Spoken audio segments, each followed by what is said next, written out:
ಕಿಚನ್ನಲ್ಲಿ ನಾವು ತುಂಬ ಸುಲಭವಾಗಿ ಟಿಪ್ಸನ್ನು ಹೇಳಿಕೊಡ್ತೀನಿ.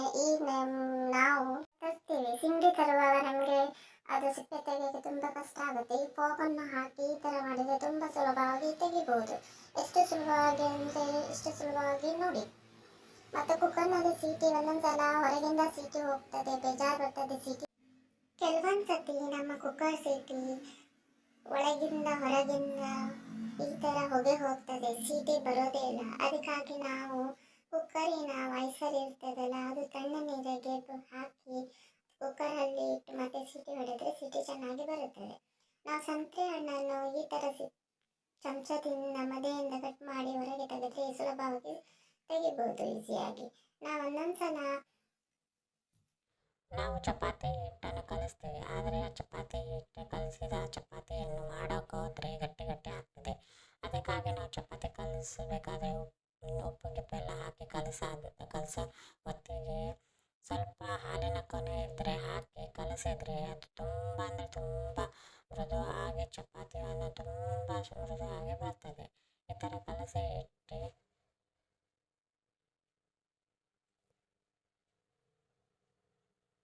ಆಮೇಲೆ ನೀವು ಚಪಾತಿ ಮಾಡ್ಕೋಬೋದು. ಒಂದು ಅರ್ಧ ಗಂಟೆ ಬಿಟ್ಟು ಚೆನ್ನಾಗಿ ಕಲಸಿ. ಒಂದೊಂದ್ಸಲ ಈ ಥರ ಕಾಯಿದ್ರೆ ಲಿಂಬೆ ರಸ ಚೆನ್ನಾಗಿ ಬರೋದಿಲ್ಲ, ಹಾಗಾಗಿ ನಾವು ಈ ಥರ ಮಾಡಿ ಕಟ್ ಮಾಡಿದ್ರೆ ರಸ ಇಷ್ಟು ಚೆನ್ನಾಗಿ ಬರ್ತದೆ.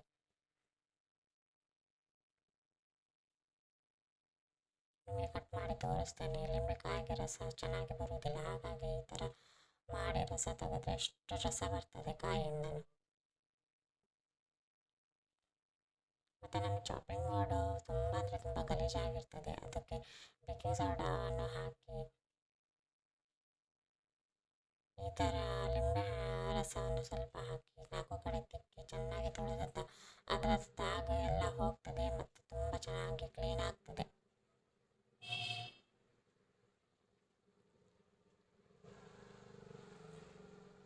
ಉಲ್ಟಾ 2 ಕಡೆ ಮಾಡಬೇಕು. ಈ ಕಡೆನೂ ಬೇಕಿಂಗ್ ಪುಡಿ ಹಾಕಿ ಲಿಂಬೆ ರಸ ಹಾಕಿ ತೊಳಿಬೇಕು, ಆ ಕಡೆ ನೋಡಿ 20 ನಿಮಿಷ ಈ ಥರ ಮಾಡಿ ಒಂಚೂರಿಟ್ಟು ಆಮೇಲೆ ತೊಳೆದ್ರೆ ಎಷ್ಟು ಚೆನ್ನಾಗಿ ಆಗ್ತದೆ ನೋಡಿ.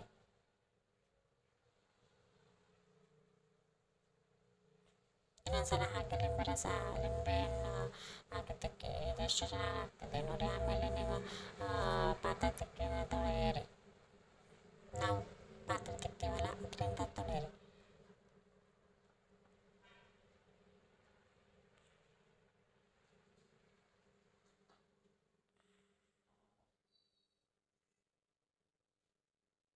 ನಿಮಗೆ ಈ ಟಿಪ್ಸನ್ನು ಚೆನ್ನಾಗಿ ಇಷ್ಟವಾದರೆ ಒಂದು ಕಮೆಂಟ್ ಕೊಡಿ, ಲೈಕ್ ಕೊಡಿ, ಶೇರ್ ಕೊಡಿ, ಒಂದು ಸಬ್ಸ್ಕ್ರೈಬ್ ಮಾಡಿ.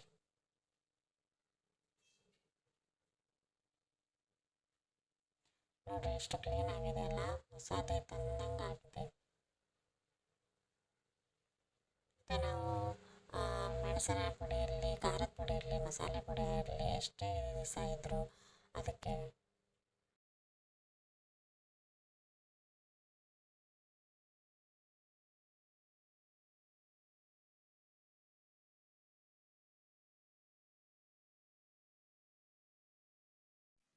ಮಸಾಲ ಪುಡಿ ಇರಲಿ, ಖಾರದ ಪುಡಿ ಇರಲಿ, ಏನೇ ಇರಲಿ ಅದೆಲ್ಲ ಒಂದೊಂದ್ಸಲ ಅದು ಗುಳಿ ಇರುವಂಥ ಹಾಳಾದಂಗೆ ಒಳಗಿಟ್ಟು ಹಾಳಾಗೋದಿಲ್ಲ, ಚೆನ್ನಾಗಿರ್ತದೆ. ನಾವು ಒಂದೊಂದ್ಸಲ ಅದು ನಟ್ಟಿಲ್ಲ ಪಾಪ ಆಗ್ತದೆ, ಅವು ಬಿಸಾಡಪಟ್ಟದೆ. ಈ ಥರ ನಾವು ತಗೊಂಡು ಈ ಥರ ಮೇಲೆ ಈ ಥರ ಮಾಡಿ ಇಟ್ಟು ಬಾಳೆಹಣ್ಣು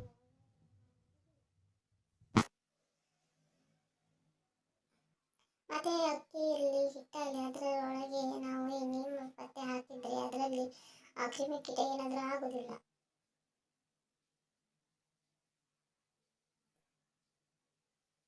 ಇದೇ ಥರ ಬೇಳೆ ಕಡಲೆ ಇದಕ್ಕೂ ನಾವು ಬೇವಿನ ಸೊಪ್ಪು ಹಾಕಿಟ್ರೆ ಹುಳಗಳು ಆಗೋದಿಲ್ಲ. ಅದರ ಸ್ವಲ್ಪ ಸಣ್ಣ ಸಣ್ಣ ಹುಳ ಕೀಟ ಆಗ್ತದಲ್ಲ, ಅದೇನೂ ಆಗೋದಿಲ್ಲ. ನಾವು ಕೊತ್ತಂಬರಿ ಸೊಪ್ಪು ಒಂದೊಂದ್ಸಲ ಜಾಸ್ತಿ ತಂದಿಡ್ತೀವಿ, ಆವಾಗ ಅದು ಸರಿಯಾಗಿ ಇಟ್ಟಿಲ್ಲ, ಅದರಿಂದ ಹಾಳಾಗೋಗ್ತದೆ. ಒಂದು ಕಿಚನ್ ಟವಲ್ ತಂದು ಈ ಥರ ಪ್ಲಾಸ್ಟಿಕ್ ಡಬ್ಬಿ ಒಳಗೆ ಅದನ್ನು ಕಟ್ ಮಾಡಿ ಒಳಗೆ ಇಟ್ಟು ಅದ್ರ ಮೇಲೆ ಮತ್ತೆ ಕಿಚನ್ ಟವಲ್ ಹಾಕಿ ಈ ಥರ ಮುಚ್ಚಿಟ್ಟಿದ್ರೆ ನೀವು ಫ್ರಿಜ್ ಒಳಗೆ ಇಟ್ಟು ತುಂಬ ದಿವಸ ಆಗಿ ಬಳಕೆ ಬರ್ತದೆ. ಮತ್ತು ಗ್ರೀನ್ ಸೊಪ್ಪು ಥರನೇ ಇರ್ತದೆ.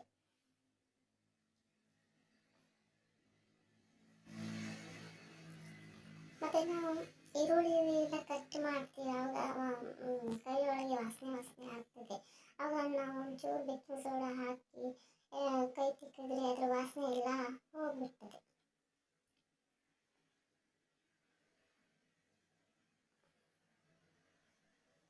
ನಾವು ಒಂದೊಂದ್ಸಲ ಚಪಾತಿ ಹಿಟ್ಟು ಒಂದೊಂದ್ಸಲ ಚಪಾತಿ ಹಿಟ್ಟು ನಾವು ಕಲಸಿರ್ತೀವಿ. ಅದು ಕಲಸಿದ ಹಿಟ್ಟನ್ನು ಕಪ್ಪಾಗಿ ಬರ್ತದೆ, ಚಪಾತಿ ತುಂಬ ಚೆನ್ನಾಗಿ ಕಲರ್ ಆಗೋದಿಲ್ಲ.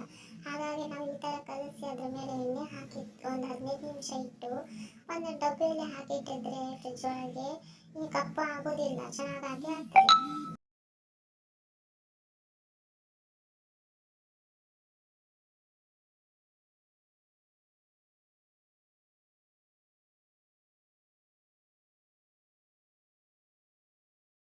ಒಂದೊಂದ್ಸಲ ನಮ್ಮ ಸಕ್ಕರೆ ಡಬ್ಬಿ ಒಳಗೆ ಇರುವೆಗಳೆಲ್ಲ ಬರ್ತದಲ್ಲ, ಹಾಗಾಗಿ ಲವಂಗವನ್ನು ಹಾಕಿಟ್ರೆ ಡಬ್ಬಿ ಗಟ್ಟಿಯಾಗಿ ಮುಚ್ಚಿಟ್ರೆ ಏನೂ ಬರೋದಿಲ್ಲ ಒಳಗೆ ಅದು ಇರುವೆಗಳು. ಮತ್ತು ನಾವು ಬಾಜಾರದಿಂದ ಮೆಂತ್ಯ ಸೊಪ್ಪನ್ನು ತಗೊಂಡು ಎಷ್ಟು ತಗೋಬೇಕು. ಆದರೆ ಆ ಮೆಂತ್ಯ ಸೊಪ್ಪು ತುಂಬ ದಿವಸ ಇಡೋಕ್ಕಾಗೋದಿಲ್ಲ, ಹಾಗಾಗಿ ನಾವು ಮಾಡಿದ್ರೆ ತುಂಬ ಚಲೋ ಆಗುತ್ತೆ. ಹಾಗಾಗಿ ನಾವು ಈ ಥರವಾಗಿ ಇಟ್ಟರೆ ಆ ಮೆಂತ್ಯ ಸೊಪ್ಪು ಚೆನ್ನಾಗಿರ್ತದೆ ಮತ್ತು ಅದಂಟು ಏನಾಗೋದಿಲ್ಲ. ಅದು ಎಷ್ಟೇ ಒಂದು 8 ದಿನ ಒಳಗೆ ಫ್ರಿಜ್ಜಲ್ಲಿ ಇಟ್ಟು ನಾವು ತೆಗೆದು ಮತ್ತೆ ಮಾಡಿದ್ರೆ ಫ್ರೆಶ್ ಆಗಿರ್ತದೆ. ಈ ಥರ ನಾವು ಮೆಂತ್ಯ ಸೊಪ್ಪು ತಗೊಬರ್ತೀವಲ್ಲ, ಅದನ್ನು ನಾವು ಸೊಪ್ಪು ತೆಗೆದು ದಂಟೆಲ್ಲ ಬೇರೆ ಬೇರೆ ಮಾಡಬೇಕು. ಸೊಪ್ಪೆಲ್ಲ ಒಂದು ಕಡೆ ಮಾಡಿ ಒಂದು ಪ್ಲಾಸ್ಟಿಕ್ ಡಬ್ಬೆ ತಗೋಬೇಕು. ಯಾವುದೇ ಡಬ್ಬೆ ಆದರೂ ಆಗ್ತದೆ, ನಾನು ಇಲ್ಲಿ ಪ್ಲಾಸ್ಟಿಕ್ ಡಬ್ಬೆ ಯೂಸ್ ಮಾಡ್ತಾ ಇದ್ದೀನಿ. ಈ ಡಬ್ಬೆ ಒಳಗೆ ಹಾಕಿಟ್ರೆ ನೀವು ಎಷ್ಟು ದಿನ ಬೇಕು ಅಷ್ಟು ದಿನದೊಳಗೆ ಫ್ರಿಜ್ಜಲ್ಲಿ ಇಟ್ಟು ತೆಗೆದ್ರೆ ಅದೇ ಫ್ರೆಶ್ ಇರ್ತದೆ.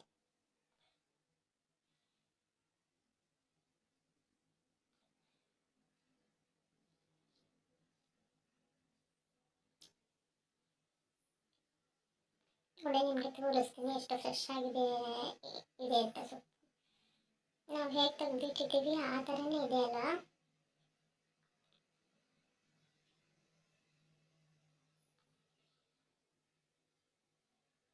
ನಾವು ಒಂದೊಂದ್ಸಲ ಬಾಜಾರದಿಂದ 1 ಕಿಲೋ 2 ಕಿಲೋ 3 ಕಿಲೋ ಎಷ್ಟು ಬೇಕು ಅಷ್ಟು ತಗೊಂಡು ಇಡೋದಿಲ್ಲ, ಅಷ್ಟಿಂದ ಜಾಸ್ತಿನೇ ತಗೊಂಡಿರ್ತೀವಿ. ಆವಾಗ ಅದರಲ್ಲಿ ಹುಳ ಎಲ್ಲ ಆಗ್ತದೆ.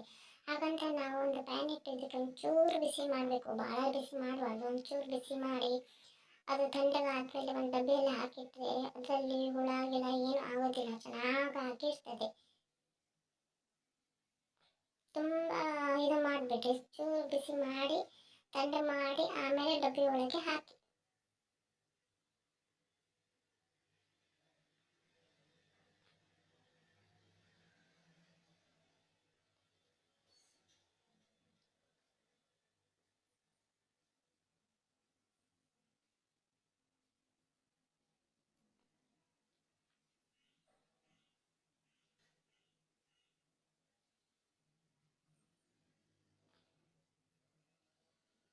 ಈಗ ತಣ್ಣಗಾಗಿದೆ ನೋಡಿರಿ. ಡಬ್ಬಿ ಒಳಗೆ ಹಾಕಿಟ್ಟರೆ ಏನು ಹುಳಗೆಲ್ಲ ಏನಾಗೋದಿಲ್ಲ, ಅದೇ ಹೀಗೆ ಇಟ್ಟೆ ಹುಳ ಆಗ್ತದಲ್ಲ, ಹಾಗಾಗಿ. ನಾವು ಈಗ ಟೊಮೆಟೊ ಸಾರು ಮಾಡಬೇಕು ಅಂದರೆ ಟೊಮೆಟೊ ಬೇಯಿಸ್ಬೇಕು, ಅದಕ್ಕೆ ತುಂಬ ಹೊತ್ತಾಗ್ತದೆ. ನಾವು ಈ ಥರ ಗ್ಯಾಸ್ ಮೇಲೆ ನಾವು ಒಣಮೀನು ಹುರಿತೀವಿ ಆ ಥರ ಹುರಿದ್ರೆ ಇಷ್ಟು ಬೇಗ ಆಗ್ತದೆ, ಗ್ಯಾಸ್ ಬಚಾವಾಗ್ತದೆ. ಈ ಥರ ಹುರಿದ್ರೆ ಒಂಚೂರು ಎಣ್ಣೆ ಹಚ್ಚಿದ್ರು ಆಗ್ತದೆ. ಇಲ್ಲ ಹೀಗೆ ಚಾಪಿಂದ ಮತ್ತು ಇದು ಮಾಡಿ ಅದು ಫ್ರೈ ಮಾಡಿದರೆ ಗ್ಯಾಸ್ ಒಳಗೆ ಅದರ ಸಿಪ್ಪೆ ಬೇಗ ಬಂದು ಬಿಡುತ್ತೆ. ನಮಗೆ ಟೊಮೆಟೊ ಸಾರು ಮಾಡೋಕ್ಕೂ ತುಂಬ ಈಸಿ ಆಗ್ತದೆ. ಚಟ್ನಿ ಮಾಡ್ಬೋದು, ಏನೇ ಮಾಡ್ಬೋದು, ಆದರೆ ಈ ಥರ ಸಿಪ್ಪೆ ಆರಾಮಾಗಿ ಬರ್ತದೆ.